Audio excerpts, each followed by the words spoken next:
पूजा करते हैं वो ऐसे ताकत के साथ में काम कर रहे हैं ना। दोस्तों, अब प्रश्न उठता है, इन Jesus time upon this rock,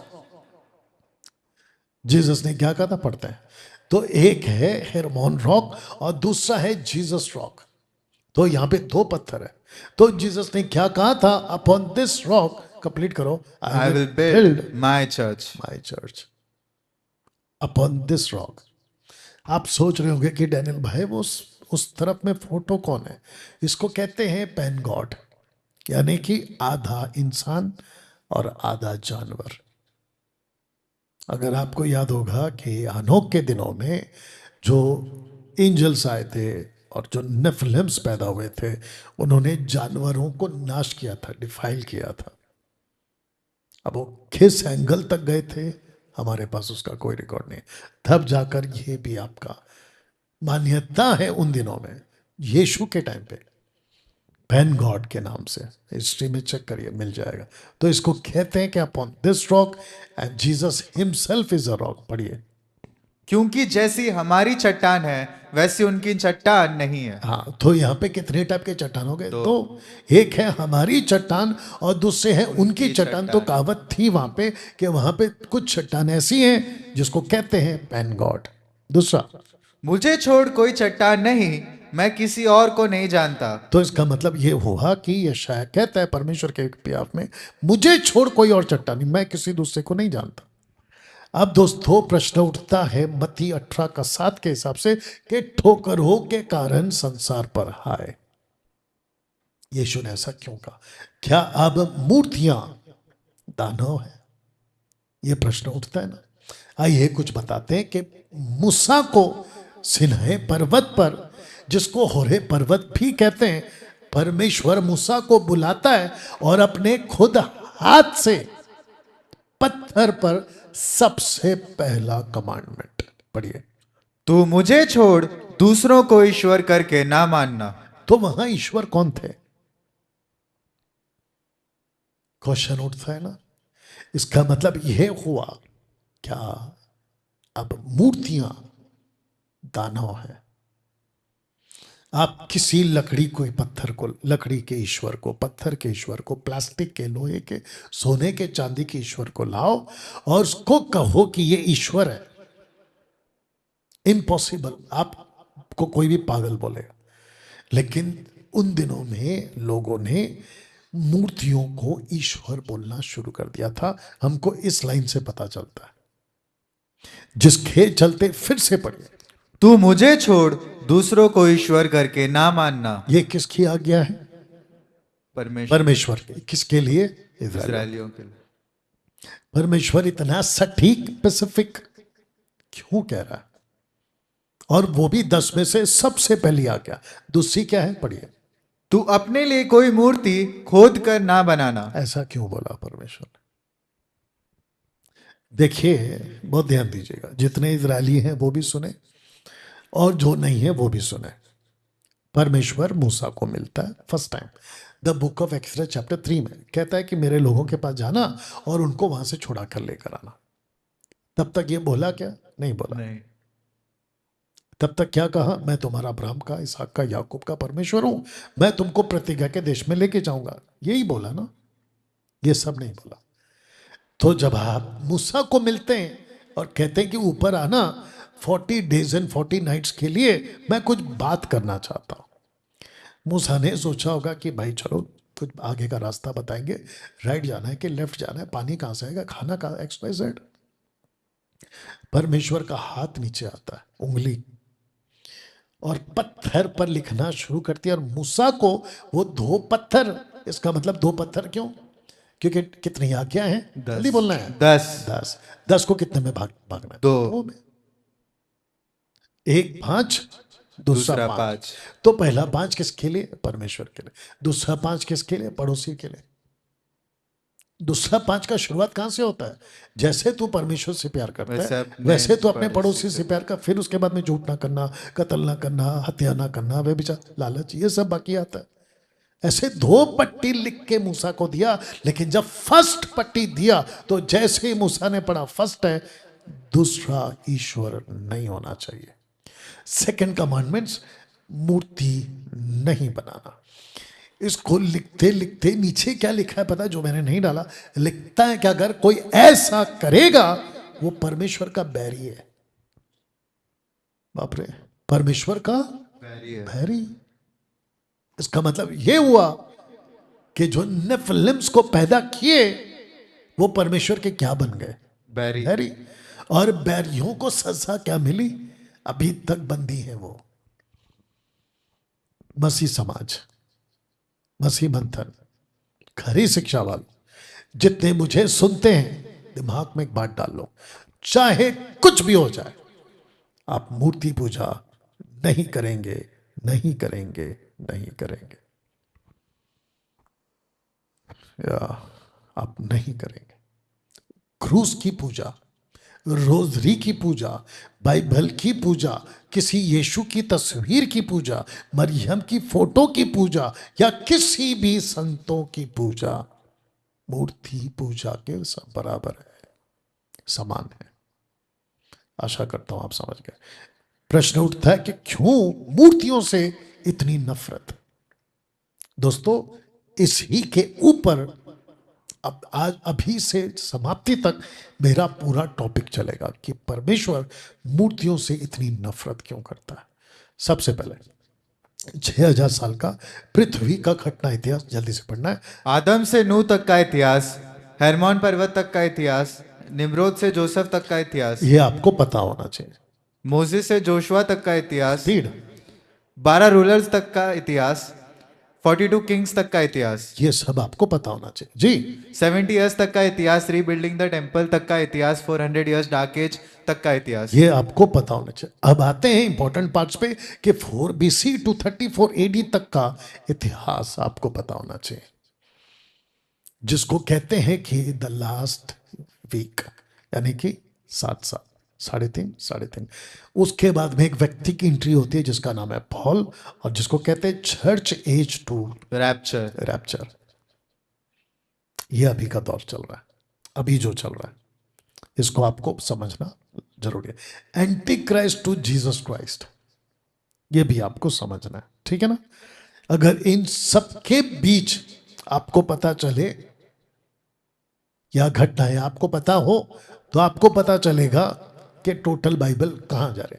but दोस्तों, जेनेसिस चैप्टर 3 और जेनेसिस चैप्टर 6 में आप सबसे ज्यादा किसको हादसाजनक ट्रेजेडी मानते हैं? 99.9% लोग चैप्टर 3 को बोलेंगे, लेकिन ये नहीं है। Chapter 6 is the most tragic chapter in the Bible, मतलब सबसे गंदा घटना चैप्टर 6 में हुआ है। कैसे प्रूफ होगा मैं रखूंगा, क्योंकि परमेश्वर कहता है मैं मनुष्य को बनाकर पछताया। उसने उत्पत्ति 3 में नहीं बोला, उत्पत्ति 6 में बोला। अगर आप फोटो को ठीक से देख रहे होंगे तो आपको पता चलेगा नेफिलिम्स पैदा हो गए, नेफिलिम्स पैदा हो गए। अब आपकी अगर किसी की नजर, कितने लोग हैं फेस अपना क्या नाम है यूट्यूब पे 360। ओके, अगर आप यहां पे देखोगे तो आपको पता चलेगा कि मैंने सांप को, उसको पैर हैं दिखा दिया, हाथ पैर जो भी बोलो। आपको पता है क्यों? क्योंकि इसके ऊपर मैं अलग से एक दिन वीडियो बनाऊंगा। क्योंकि परमेश्वर 3 तरह का पनिशमेंट देता है। तो उसने सबसे पहला पनिशमेंट किसको दिया? आदम को क्या पनिशमेंट दिया? मेहनत की रोटी खाएगा। मेहनत की रोटी। औरत को क्या पनिशमेंट दिया? 9 महीना पेट में बच्चे को रख के जन्म देंगे। सांप को क्या पनिशमेंट दिया? रेंगेगा, पेट के पेट के बल रेंगेगा। तो इसका मतलब उसका उल्टा करना पड़ेगा। आदम पहले मेहनत की रोटी नहीं खाता था, वेरी गुड। औरत पेट में तकलीफ के साथ बच्चे को जन्म नहीं देती थी। और सांप के पैर थे, वो चलता पेट के था। बल नहीं चलता था, तो पैर के बल चलता था। यह है जवाब। अगर पनिशमेंट किया है आपको, उसके ऊपर विश्वास है, तो आपको यह भी विश्वास करना होगा कि सांप पहले चलता था एनीवे उसके ऊपर फिर कभी बात, कुछ बातें आपको समझनी है। बिफोर सिन, After आफ्टर sin. सिन, पाप के पहले, पाप के बाद। बिफोर फ्लड, आफ्टर फ्लड, जल प्रलय के पहले, जल प्रलय के बाद। बिफोर टावर, आफ्टर टावर, मीनार के पहले, मीनार के बाद। आपको कुछ बातें समझ, वो बातें क्या समझनी है आपके बीच में रखना शुरू कर रहा हूं कि 3 लेवल्स ऑफ रेबेल, यानी कि जिसको कहते हैं विद्रोह, इस पृथ्वी ने झेला है। 3 तरह का विद्रोह इस पृथ्वी ने झेला है। पहला, जेनेसिस चैप्टर 3, सरपेंट आया। दूसरा, जेनेसिस चैप्टर 6 में वॉचर्स नीचे आए। तीसरा, जेनेसिस चैप्टर 11 में आइडल्स बनना शुरू हो गए। मैं उस व्यक्ति का भी जिक्र करूंगा जिसने इस प्लैनेट पे सबसे पहला आइडल्स की फैक्ट्री शुरू करी, मैन्युफैक्चरिंग। उसका नाम निम्रोद, जिसने सबसे पहला मैन्युफैक्चरिंग करी आइडल्स की, उसका नाम है निम्रोद। तो दोस्तों, मूर्त की तुलना परमेश्वर से क्यों? सोच के देखिए आप, मूर्त की तुलना परमेश्वर से क्यों? पढ़िए। मूर्त जगत, पहला पहला कुरिन्थियों 8:4, मूर्त जगत में कोई वस्तु नहीं। आराम से जाएंगे। मूर्त ब्रैकेट कर दिया, जगत में कोई वस्तु नहीं। नहीं है। इसका उल्टा करो, इसका मतलब ये हुआ उन दिनों में मूर्त जगत में वस्तु थी। तो पौल कहता है कि तुम सबको बताना चाहता हूं कि मूर्त जगत में कोई वस्तु नहीं। आगे, और एक को छोड़ और कोई परमेश्वर नहीं। तो डिटरनॉमी 6 का 4 लिखा है, बोल दो याद है तो, हे इज़राइल सुन, तेरा यहोवा तेरा परमेश्वर एक है। हाँ, तो इसके पीछे का कॉन्टेक्स्ट क्या है? यही है। वापस पढ़ो, एक को छोड़ और कोई परमेश्वर नहीं। और कोई परमेश्वर नहीं, एक को छोड़। तो डिटरनॉमी 6 का 4 को ये वन गॉड वाले क्या करते? इंडिस्टिंक्ट में चले जाते, यानी कि व्यक्तित्व में चले जाते, जबकि इसके पीछे का कनेक्शन किसके साथ है? मूर्त। मूर्तों के साथ है। You understand? बहुत जल्द मुझे लगता है कि अगस्त के महीने में शिखर डेविड को कॉन्फ्रेंस हॉल, एमएमबी मसीह मंथन फार्म हाउस के कॉन्फ्रेंस हॉल में बुलाया जाएगा, क्योंकि वो तैयार हो गया है। और मैं वेट कर रहा हूं कि मेरा कॉन्फ्रेंस हॉल जैसे ही बन जाएगा, वहां पे कम से कम 150 के आसपास तो आराम से कुर्सी पर, उसके 50-30 जो भी वो लाएगा, और हमारे लोग ऐसे बिल्कुल बैठकर समझाऊंगा कि डिटरनॉमी 6 का 4 इनडिस्टिंक्ट कनेक्शन नहीं है, मूर्ति कनेक्शन है। एनीवे, आपके अनाउंसमेंट के तौर पे भी बता दिया। तो मूर्त जगत में कोई वस्तु नहीं है। अब आपको धीरे धीरे पता चल रहा होगा कि जो दानव थे, जो राक्षस के रूप में दिखते थे बड़े बड़े, अब वो कन्वर्ट हो चुके हैं आइडल्स में, मूर्तियों में। अब आप दुनिया के कुछ कुछ कोनों में इतने ऊंचे ऊंचे मूर्तियां देखते होंगे, किसी की भी हो। कल्पना करना शुरू करो कि इसके पीछे की थियरी क्या है। अब समझते हैं कि पृथ्वी पर सुंदरता का खेल को पढ़िए। जब मनुष्य भूमि के ऊपर बहुत बढ़ने लगे और उनके बेटियां उत्पन्न हुई। जब धरती पर मनुष्य पॉपुलेशन बढ़ने लगा, तो लिखा है कि उनके बेटियां उत्पन्न हुई। अब इसको पढ़िए। मनुष्य की पुत्रियों को देखा। बस, मनुष्यों की पुत्रियों को देखा, और क्या देखा? वचन 2 का बी पार्ट कहता है कि वे सुंदर है। सुंदर है। अब आप सोच रहे होंगे कि डैनियल भाई, हिमरोहन पर्वत का टॉपिक पे बात करते करते, नेफिलिम का बात करते करते आप सुंदरता के पीछे क्यों चले गए?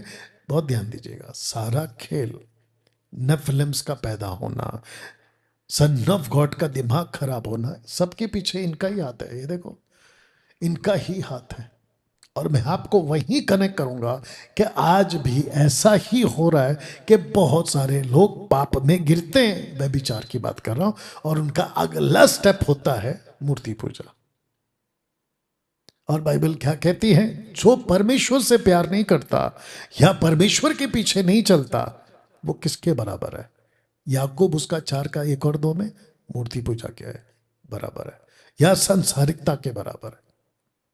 जिद करना, हट करना किसके बराबर है, मूर्ति पूजा के बराबर है। तो जिसके चलते दोस्तों ये बताता है कि स्वर्गदूतों ने सन ऑफ गॉड, परमेश्वर के पुत्र ने जब देखा कि वे सुंदर है, तो दोस्तों सुंदरता सारा खेल यहां से बिगड़ा। सुंदरता सारा खेल पृथ्वी पर यहां से बिगड़ा। तो जिसके चलते पृथ्वी पर सारा खेल सुंदरता ने ही बिगाड़ा है। अब आपको एक कनेक्शन देता हूं, फोटो रखूंगा, लेकिन पहले इसको आप समझ जाइएगा कि सुंदरता कामुकता वासना यानी लस्ट लाती है। या रिपीट कर देता हूं कि सुंदरता कामुकता और वासना को लाती है। अब जितने पृथ्वी पर पुरुष और स्त्री, लड़का और लड़की जितने सुंदर हैं, मैं उनको गलत नहीं बोल रहा हूं। मैं बात कर रहा हूं इंटेंशन की।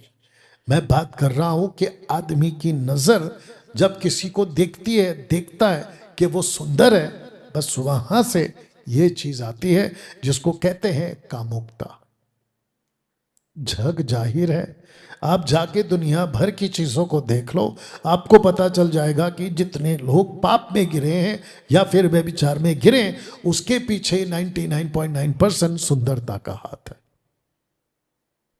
यहां तक ठीक है। 21वीं सदी में कामुकता, सेक्सुअलिटी को बढ़ावा देने वाला, रखो, आजकल का फैशन है। आप सोच नहीं सकते कि जो फैशन है उसको सिखाया किसने।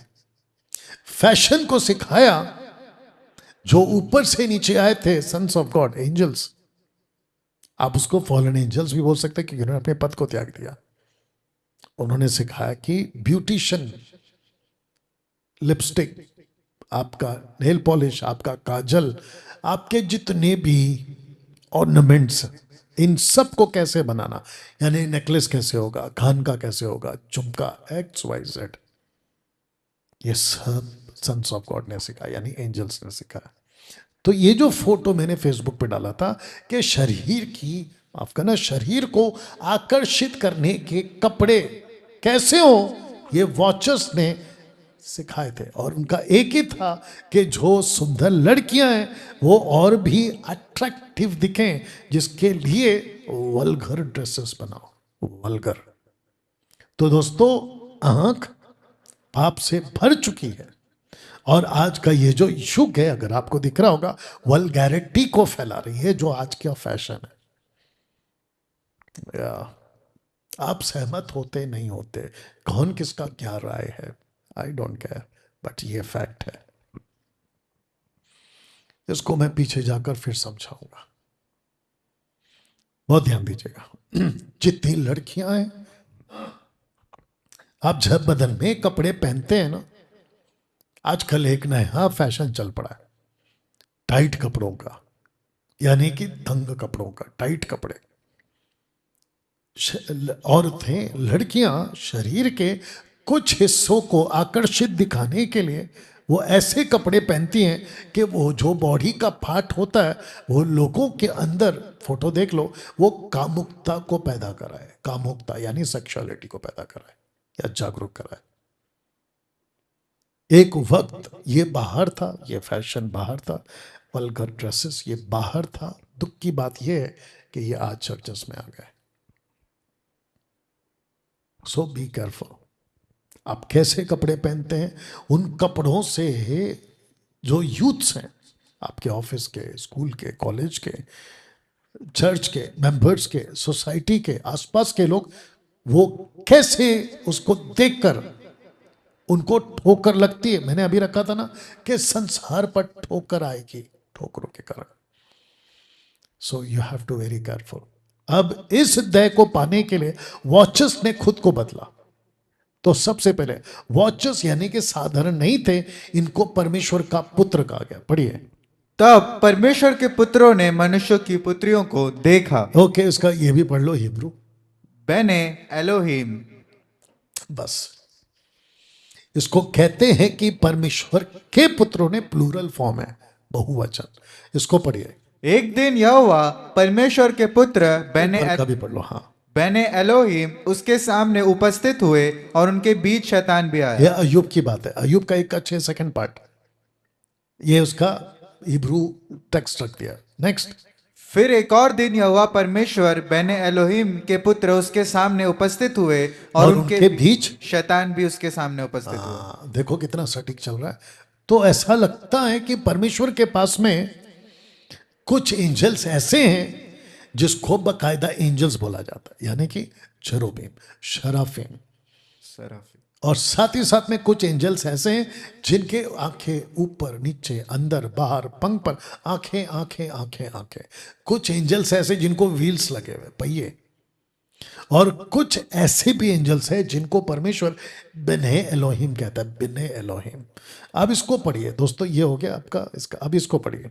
जबकि भोर के तारे एक संग आनंद से गाते थे और परमेश्वर के सब पुत्र बने एलोहिम जय जयकार करते थे। तो इसका मतलब ये हुआ कि बने एलोहिम यानी परमेश्वर के पुत्र, उनका मकसद था कि परमेश्वर की स्तुति करें। देख लीजिएगा, जय जयकार। और ये रहा उसका हिब्रू ट्रांसलेशन भी, यहाँ तो ठीक है। 82 का 6 में क्या बोलता है सुनिए। मैंने कहा था कि तुम ईश्वर हो और सबके सब परम प्रधान के पुत्र हो बने एलोहिम। अच्छा, परम प्रधान के पुत्र का जो ट्रांसलेशन है वही है बने एलोहिम। और जहां इसी को यीशु ने कहा था यूहन्ना 10:34 में, लेकिन उसने मानव जाति को कभी नहीं कहा कि तुम परमेश्वर हो। मानव जाति मतलब आदम जात को कभी नहीं बोला कि तुम परमेश्वर हो। ये उसका हिब्रू आ गया। अब प्रश्न उठता है कि God has created two types of the world, two type of the world, यानी कि परमेश्वर ने दो तरह की दुनिया बनाई, एक है मटेरियल और दूसरा है स्पिरिचुअल।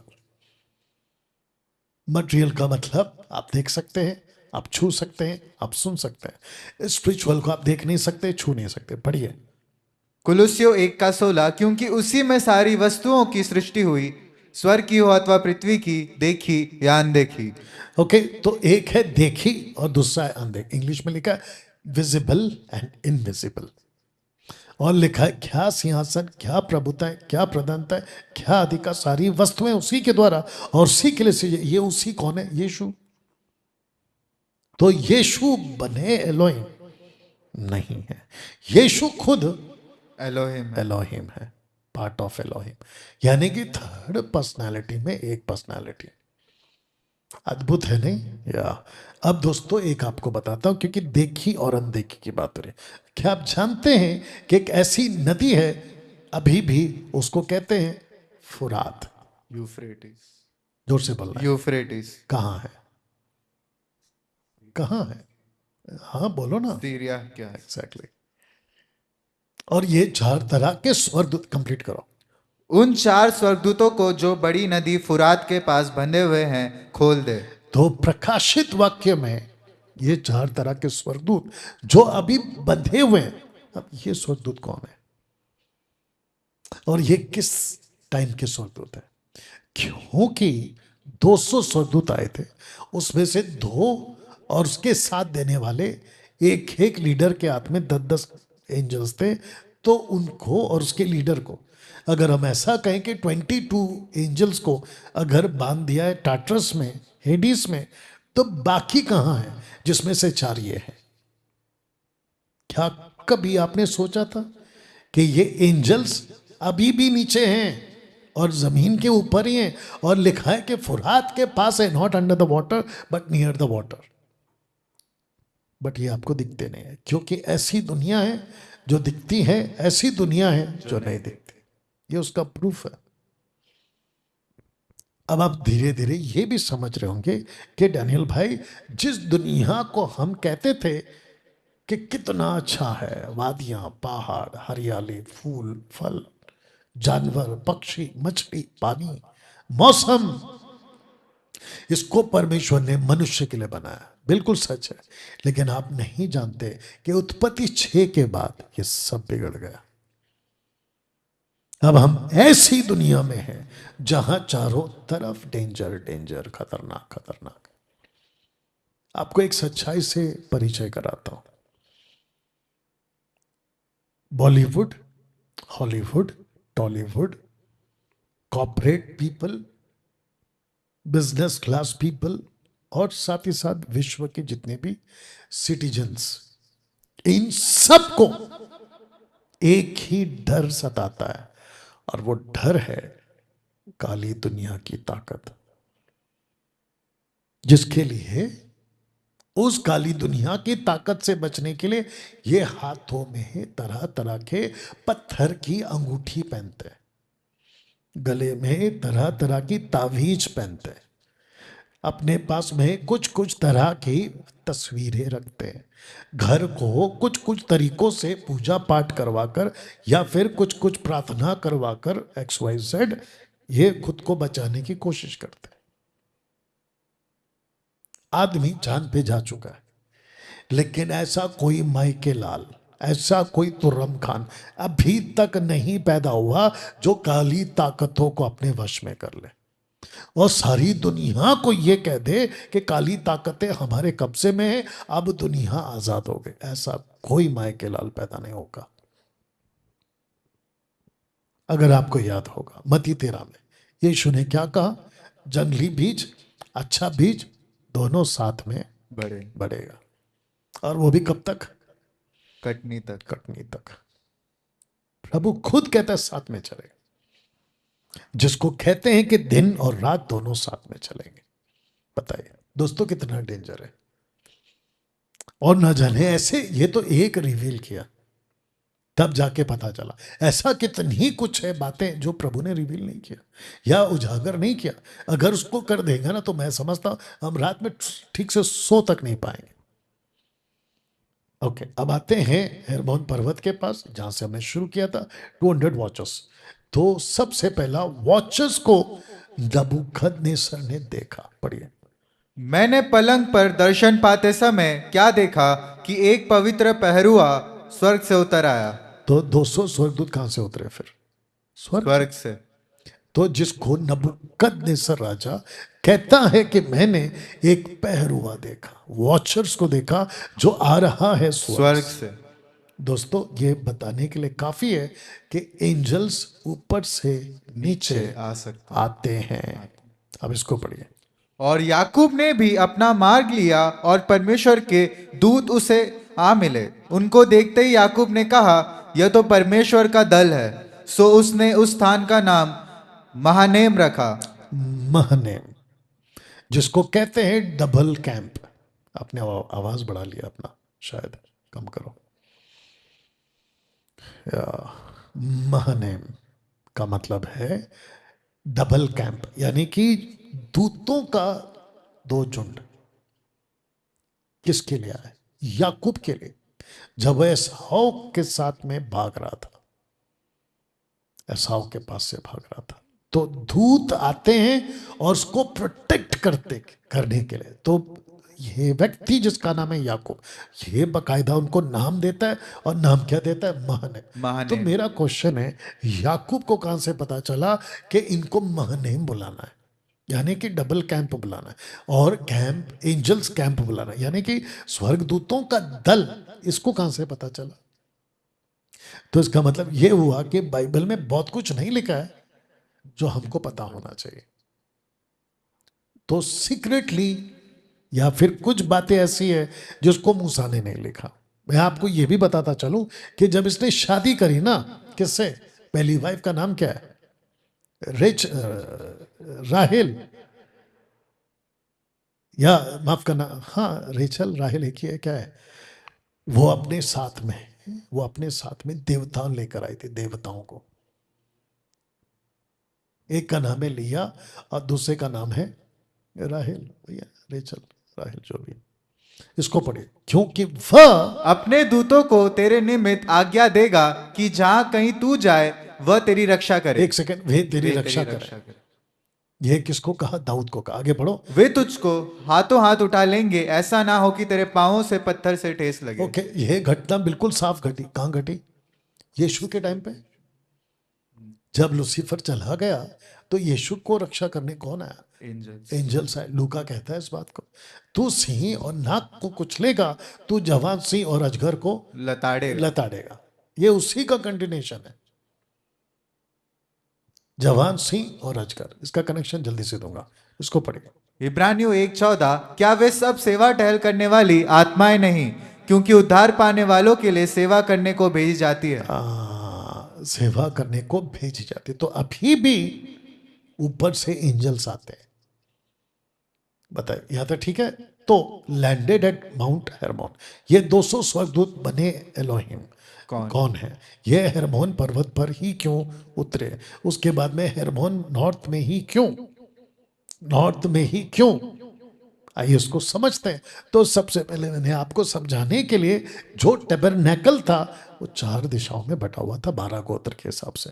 अगर आप नॉर्थ पे देखोगे तो आता है डैन का गोत्र, अगर आप वेस्ट पे देखोगे तो एफ्रेम का गोत्र, अगर आप उस तरफ ईस्ट पे देखोगे तो आपका जूडा का गोत्र, अगर आप इस तरफ साउथ में आ जाओगे तो ये आ गया आपका रूबेन का गोत्र।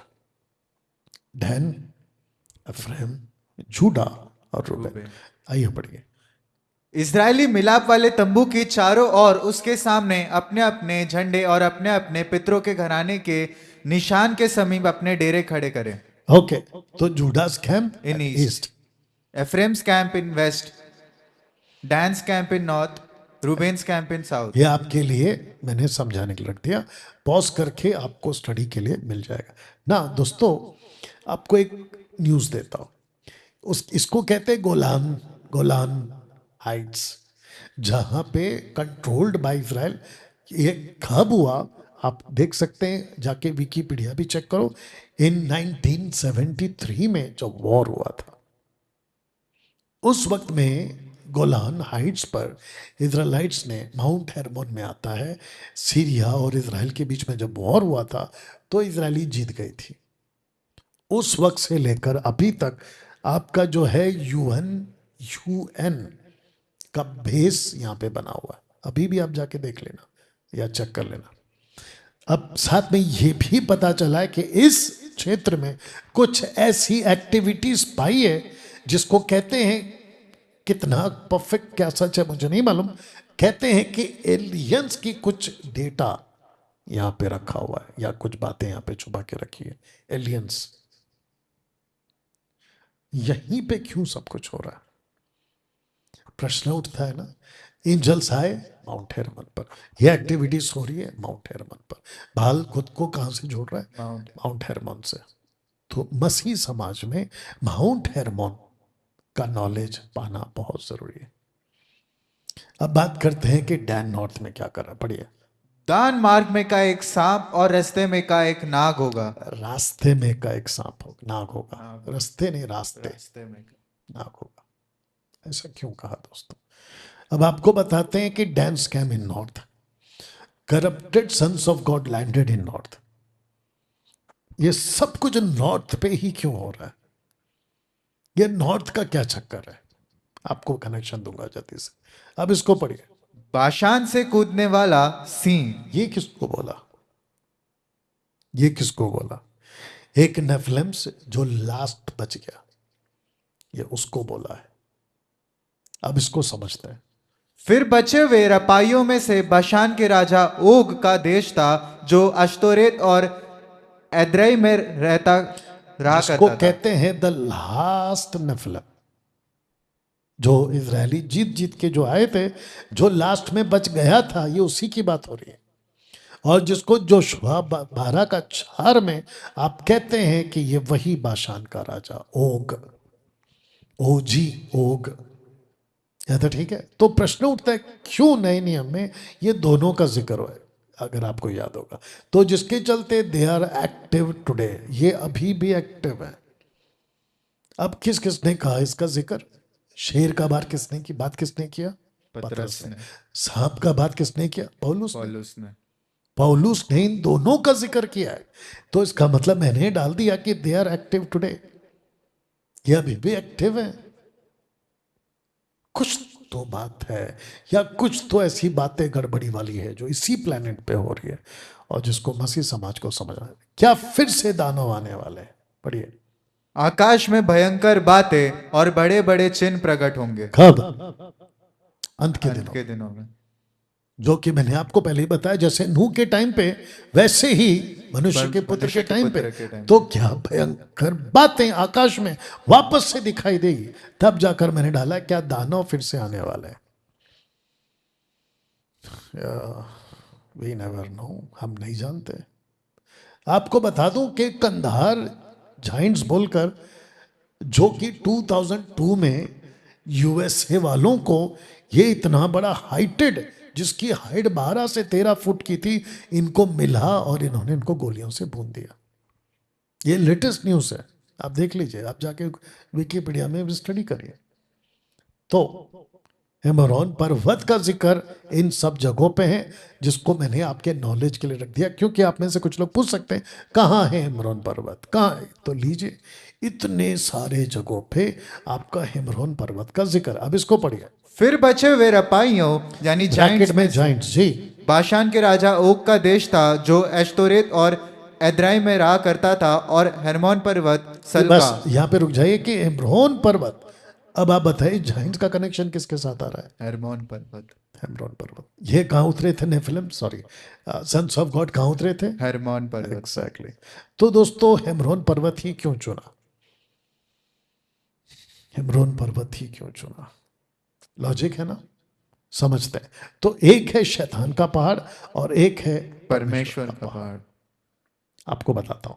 माउंट हेरमोन, माउंट मोरिया, मोराय माफ करना, माउंट सेनाई, माउंट कार्मेल, मोराय, इन सब की अपनी अपनी हिस्ट्री है और इन सब का अपना अपना एक इतिहास है, जिसके लिए मैंने आपके लिए ये स्क्रिप्चर रख दिया है। और सबसे इंपॉर्टेंट पार्ट है, जो परमेश्वर का सबसे पसंदीदा जो पहाड़ है, जब परमेश्वर का अपना पहाड़ है आज की तारीख में, वो है माउंट जायन।